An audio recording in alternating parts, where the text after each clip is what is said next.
Hi everybody, this is Dennis from the Dennis and Andy Show. I'm going to do a full review of EZD6, role-playing game. DM Scotty had created it. I got this from Drive-Thru RPG. I got the hardcover. You can see it's a nice small little book. Runehammer puts that out. I will be also going through in the next few days the index card role-playing game. But I wound up getting the hardcover for this.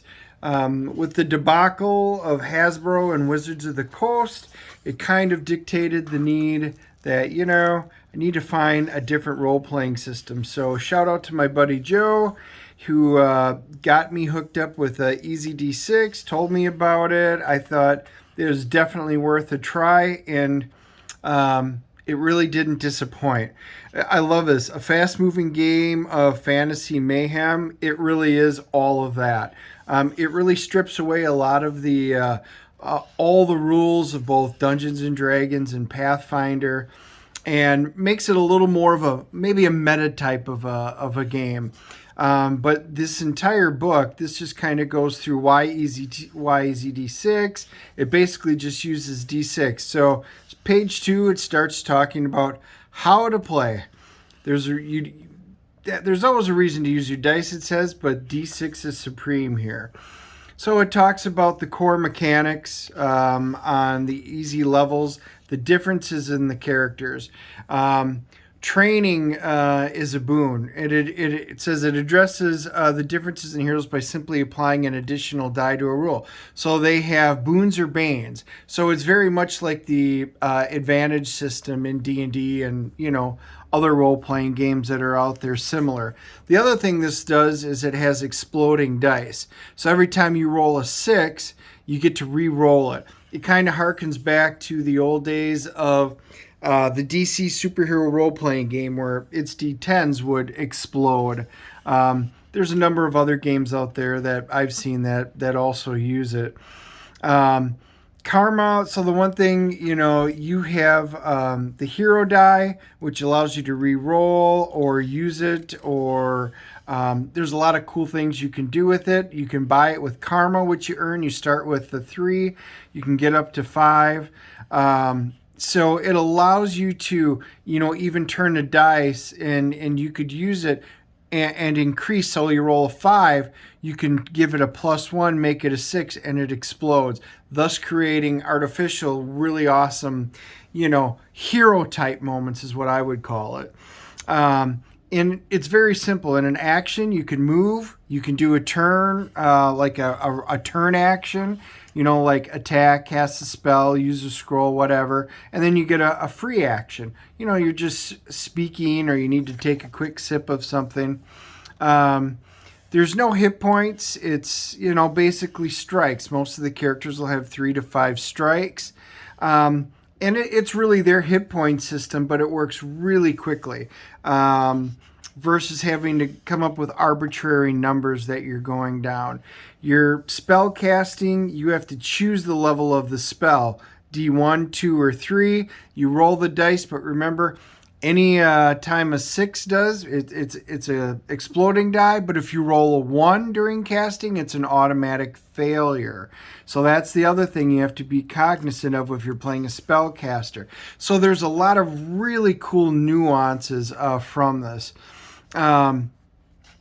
So there's not so much experience points as there is you gain your levels and your abilities and power through, basically loot.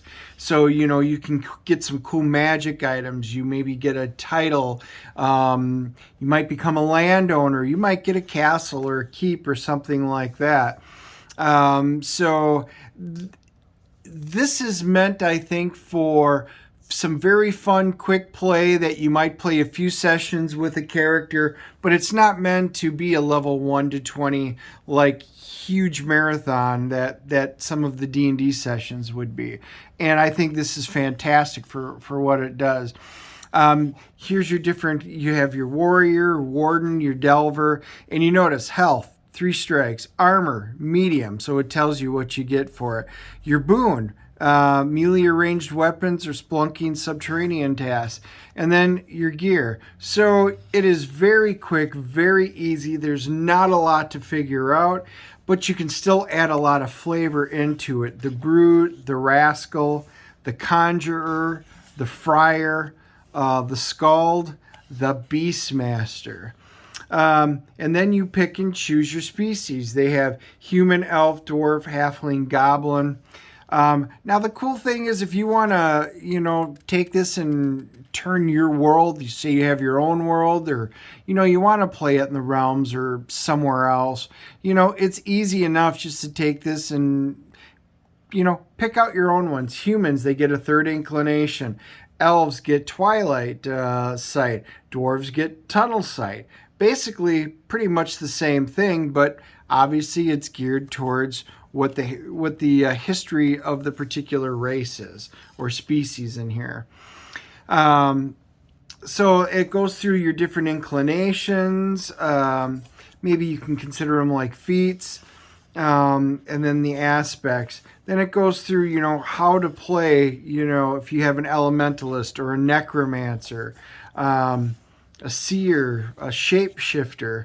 Then it goes through your different gears. So, like I said, this is really quick. Now, rabble-rousing, because in this game, the dungeon master or game master is, they're the rabble-rouser, versus the pusher, which is what the players are, or the PCs. So this is the whole section on, here's Scotty's pro tips on rabble-rousing. The difficulty scale, the reward system, how some good ideas. You can utilize if you have house rules that you want to put in there, it's so easy to do. Do the monsters and enemies get saved? So it goes through, how they work it. Do you want to create monsters? Well, there's an entire section in here. Here's some of your basic, what we would call old, the old school role-playing game monsters. And then there's some cool ones that were made up kind of for this game. And then you can see like an animated skeleton. It's one attack, often with a rusted weapon. It's got one strike. It's a 3 to hit. Skeletons and brittle will shatter if hit. Parts can continue fighting. Free attack if destroyed near an enemy. Mindless mind powers. Unliving. So you can see an entire description is on a very small. Doesn't take a lot of room, and it makes for very quick combat. There's a young dragon. You can see that one's got 15 strikes, and it's a 4 to hit. Great worm, 5 to hit. Remember, this is a D6 system, so that's really hard to hit. And 25 strikes. Roll 5d6 magic. There's like one of your big ones. So this is super easy, super neat, and yet when you don't need pages and pages of words to do it. You can still have all the cool role-playing aspects in it. And so anyway, there's some more backgrounds. It's really easy to create monsters that you want for the game. Make up your own. You've got your own world. This book is very well done. Magic treasures. So, this one talks about the whole point of going up in this is everybody loves treasure, wealth, and coin. And this is a way of, giving stuff to the players. To giving, instead of leveling them with experience points, they might find some jewelry and potions, some magic melee weapons, and it kind of goes through what their properties are. And then at the end, he goes through some handy bits. There's some easy reference material. I think this is just really awesome. I mean, if you're doing a DM screen, if you get the PDF of this, you could just, pull that off the PDF and print it onto a sheet and put it right in your GM screen. Handy bits, there's some names if you want help making names, layer creation, minions, probability generators, and there's your character sheet. I mean, it's very simple, everything you need. There's the hero die that you mark, And then there's the karma. Like I said, you start with 3. And this is a very simple, everything you need to know is on one sheet.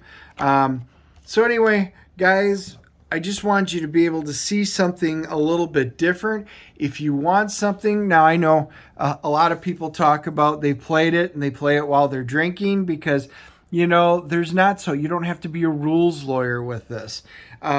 This is a fun, pure, more imaginative game. It strips down a lot of the useless stuff or, you know, the complexities that are in, say, Pathfinder and Dungeons and Dragons. And this makes it just a really fun game. The quality, I did the hardcover on this one and the binding. It took a few extra weeks. It was well done. It was well worth it. I obviously bought the PDF with it as well. I definitely recommend if you guys were looking for something a little bit different, give this one a try. I do CGC ratings, which is a 0.5 to a 10.0. I think for almost everybody, they're going to love this game, particularly something quick. I'm going to give this my CGC rating of an 8.5. I think this is a lot of fun. I think it's a really good system. And I would, if I were you guys and you're out looking for something different to try, it's really inexpensive on DriveThruRPG, and I put the link down below so you can go pick it up, or you can get it in a soft cover as well. But I would pick it up. This is a fun game, and I would highly recommend it. So if you haven't already, hit the like and subscribe button down below. Hit the bell notification. You'll know when we put out our quick flips, and you might have found this from the quick flip I did of this, which is the YouTube Shorts, little 60-second video, and you know, you probably found it. So then I do full reviews like this where I delve into it. We do movie reviews, TV show reviews. We deal with the role-playing games, and we usually have some cool interviews with comic book artists, writers, and stuff on there. So check out the DNA channel. Make sure you subscribe, and check out my project, Kor-Drath, The Reckoning, a comic that we're putting it out. And I think you guys will love to take a peek at it. So anyway, thanks for your time. We'll talk to you soon.